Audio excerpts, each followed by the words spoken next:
माता कोकसा की इस पावन धरा पर मैं इंजीनियर धर्मपाल जी का और उनके साथ आए हुए सहयोगियों का हार्दिक दिल से स्वागत करता हूं, अभिनंदन करता हूं। और डाणी सोलंग शो में आपका दूसरी दफा ये स्वागत है और भगवान से ये कामना करता हूं कि आपको जीत देवे और आप तीसरी दफा और हमारे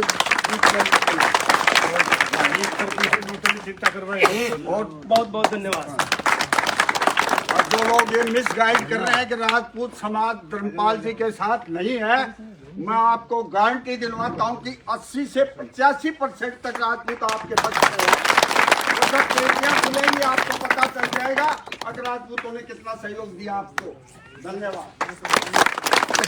तो आपके सामने धर्मपाल शेर सिंह जी का हाँ, माला पहनाकर शेर सिंह जी का मदन आओ, एक आ जाओ सरदार जी और सरदार जी आ जाओ।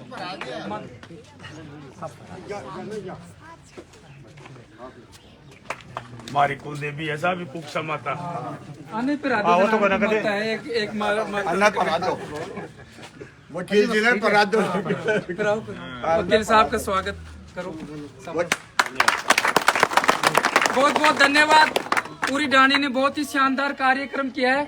ये कार्यक्रम तो सुबह अचानक 9 बजे बनाया, आप लोगों को इसकी सूचना नहीं थी, वरना काफी लोग काम धंधे पे चले गए हैं। बड़ा कार्यक्रम है ये। डाणी इंजीनियर धर्मपाल जी पर हमेशा प्यार आशीर्वाद रखती है और अब की बार तो माताओं बहनों ने भी ये निर्णय किया इंजीनियर साहब कि हम सुबह पहले उठते 25 तारीख को 6 बजे पहली लाइन में हम डाणी से वोट डालेंगे। हम सारी एक आपके पक्ष में डालेंगे। बोले भारत माता की, भारत माता की, बोले कुक्षा माता की। मैं निवेदन करूंगा इंजीनियर धर्मपाल जी से, आप आए अपना उद्बोधन दें। शेर सिंह आप बोल दो। बोले भारत माता की। मंच पे हम सबके मध्य विराजमान भारतीय जनता पार्टी के प्रत्याशी और खेतड़ी की विकास की आशा की उम्मीद इंजीनियर धर्मपाल जी, सरपंच शिवलाल सिंह जी और मेरे सामने विराजमान पिता तुल्य बुजुर्गों, नौजवान साथियों, माताओं, बहनों, मैं ज़्यादा लंबी चौड़ी बात नहीं कहूँगा, छोटी सी बात बताऊँगा। अभी जब मैं यहाँ पहुँचा तो सरपंच जी बता रहे थे कि राजपूत समाज 80 से 85% धर्मपाल जी के साथ में है। मैं स्वयं जाति से राजपूत हूँ, पार्टी का जिला उपाध्यक्ष हूँ।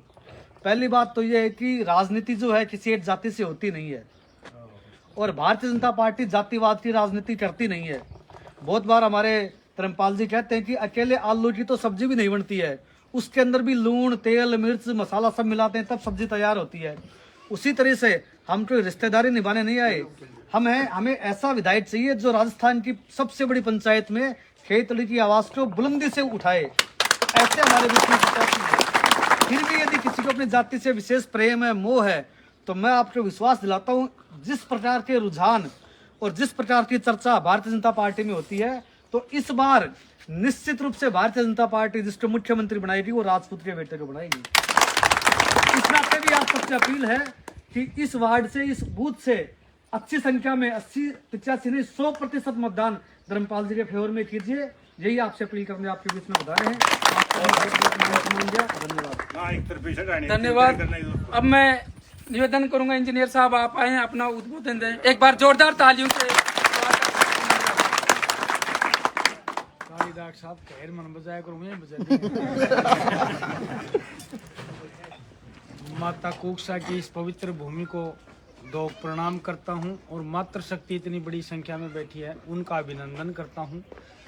जो बुजुर्ग बैठे हैं मुझसे वरिष्ठ हैं उनके चरणों में प्रणाम करता हूं। और नौजवान साथियों आपको नमस्कार करते हुए, अचानक आपने प्रोग्राम बनाया और इतनी बड़ी संख्या, तो शक की तो कोई गुंजाइश ही नहीं बचती, शक की कोई गुंजाइश नहीं बचती, अविश्वास की कोई गुंजाइश नहीं बचती। मुझे तो लेहड़ा अड्डे पे पहुंचने पे वकील साहब ने कहा कि इधर घुमाओ, मैंने कहा इधर कहाँ चलेंगे, बोले सोलंकी का भी प्रोग्राम बन गया। तो मुझे तो ज्ञान भी नहीं था। आप इतनी संख्या में हो, निश्चित रूप से आप आशीर्वाद देने के लिए आए हो और इस बार जो माहौल बन रहा है उससे लगता नहीं है कि कहीं कोई किंतु परंतु है। और ये जीत भी कोई तुक्का नहीं लगेगा भाई जीत गए 100, 200, 500 से 1000 से 2000 से। ये जीत राजस्थान की बड़ी जीत में होगी। आपको सर्व समाज विचार बना चुका है। 36 कौम विचार बना चुकी है। और जैसा शेर सिंह जी कह रहे थे कि राजपूत समाज की बात है, चलो आप तो यहाँ ज़्यादा संख्या में राजपूत ही हो सब लोग, लेकिन जाति का कोई नेता होता है ना, उसको नेता मत मानना आप। नेता वो होता है जो 36 बिरादरी और सर्व समाज को साथ लेकर चले, वो तो नेता है। वरना तो महासभाओं में काम करो, राजपूत महासभा रही, गुज्जर महासभा रही, जाट महासभा रही, जाति की राजनीति करनी है तो जाति की महासभाओं में करो। अगर क्षेत्र का विकास चाहते हो तो जाति की राजनीति छोड़ दो। 70 साल आज़ादी को हो गए, हम जातियों में उलझे पड़े हैं। आपको काबिल लगे उसको बना दो, आपको लगे कि हमारी उम्मीद है कि अब ये बंदा विकास करेगा और ये बंदा हमारे लिए विधानसभा के अंदर अच्छी आवाज़ में और मजबूती से अपनी बात उठा सकता है, उसको चुनो आप। और आपसे आग्रह है, निवेदन है, प्रेम और भाईचारा मत बिगाड़ना राजनीति के हिसाब से। और राजनीति के हिसाब से प्रेम भाईचारा जो बिगाड़ता है, मैं उसको समझदार आदमी नहीं समझता। वोट तो 5 साल में एक बार आते हैं। आपके पड़ोसी के साथ तो आपको 6-12 महीने पूरी उम्र भर रहना है। वोटों के लिए आप बिगाड़ लेते हो, और वोटों के लिए बिगाड़ते भी किसके लिए हो? जिन नेताओं का खुद का स्वार्थ अगर जिस दिन पड़ता है उस दिन वो रात में एक हो जाते हैं और आप लड़ते रहते हो। क्यों लड़ते रहते हो आप? प्रधानी के चुनाव में हुआ कि नहीं हुआ? सरपंच जिनके लिए आपस में लड़े आप 30-35 साल लड़े आपस में, बीजेपी कांग्रेस फलाना डिखड़ा करके, डॉक्टर साहब के वचेज वो, और फिर रात में धर्मपाल को मारने के लिए सारी राजनीति एक हो गई प्रधान के चुनाव में। आप लड़ते रह गए, आपका बोलना चालना बंद हो गया, आपका आना जाना बंद हो गया। क्यों लड़ते हो नेताओं के लिए? मैं समाज में कुछ वोटों के अलावा भी कोई बात है जो समझानी पड़ती है। सिर्फ वोट ही सब कुछ नहीं है। एक एमएलए बन गया, हजारों एमएलए बनते हैं देश में, हजारों एमपी बनते हैं देश में। तो एक एमएलए एमपी बनने से थोड़ी सुधर गया। समाज में संस्कार भी चाहिए, प्रेम और भाईचारा भी चाहिए।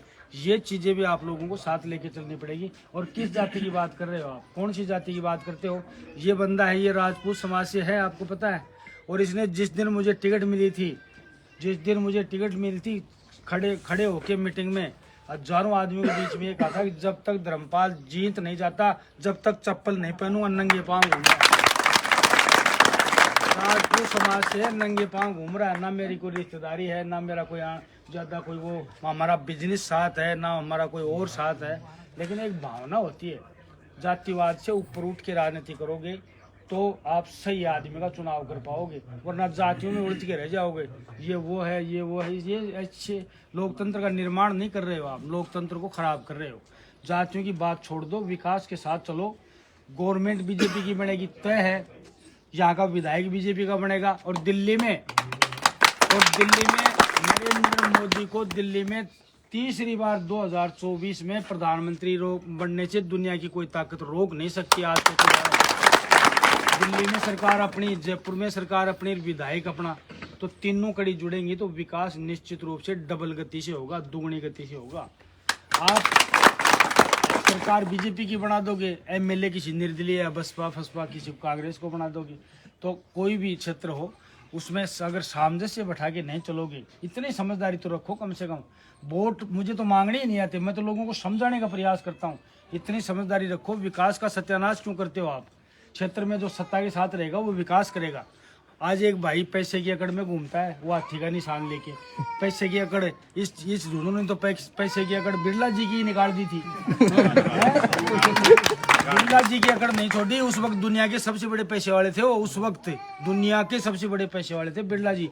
उसको एक छोटे से जाट के बेटे ने, सोमनाथ गिल ने हरा दिया था दुनिया के सबसे बड़े पूंजीपति को।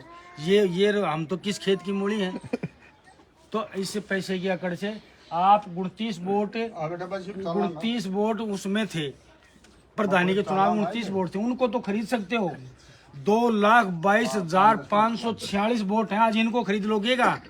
2,22,546 वोट हैं खेतड़े में, उनको कोई खरीदने की ताकत रखता है क्या? तो इसी बहन में ये जो भ्रम है वो भ्रम 3 तारीख को निकल जाएगा। और 16 क्योंकि डाणी पे मुझे कोई ही विश्वास नहीं है। मेरा राम जानता है, मेरा दिल जानता है, आप समस्त लोग मेरे साथ हो। और कोई कुछ भी कहे, मुझे कोई विश्वास नहीं है। आप जब भी आता हूँ इतना प्रेम देते हो, अभी थोड़े दिन पहले तो आया ही था, इतना प्यार प्रेम से और ज़बरदस्ती आप लोगों ने बुलाया है, कार्यक्रम हमने दिया भी नहीं था। इससे और विश्वास मजबूत होता है। मैं डाणी के प्रति मुझे पूर्ण विश्वास है कि 100% मतदान मेरे पक्ष में करेंगे। सब लगन के साथ काम करेंगे। आपको काम में आनंद आए तो आगे साथ दे देना, वरना 5 साल बाद में चुनाव तो दोबारा आ जाएंगे, छोड़ देना। स्पष्ट बात है, आप लोग विश्वास मान के चलो, एक मौका दो, आपको आनंद आएगा, क्योंकि काम करने की तमन्ना है, काम करने की इच्छा है। आपको निवेदन करना था, मान किया, सम्मान किया, और इतनी संख्या में माताएं बहनें बैठी हैं, सब लोगों का पुनः एक बार पूरी ढाणी का बहुत बहुत धन्यवाद। सबको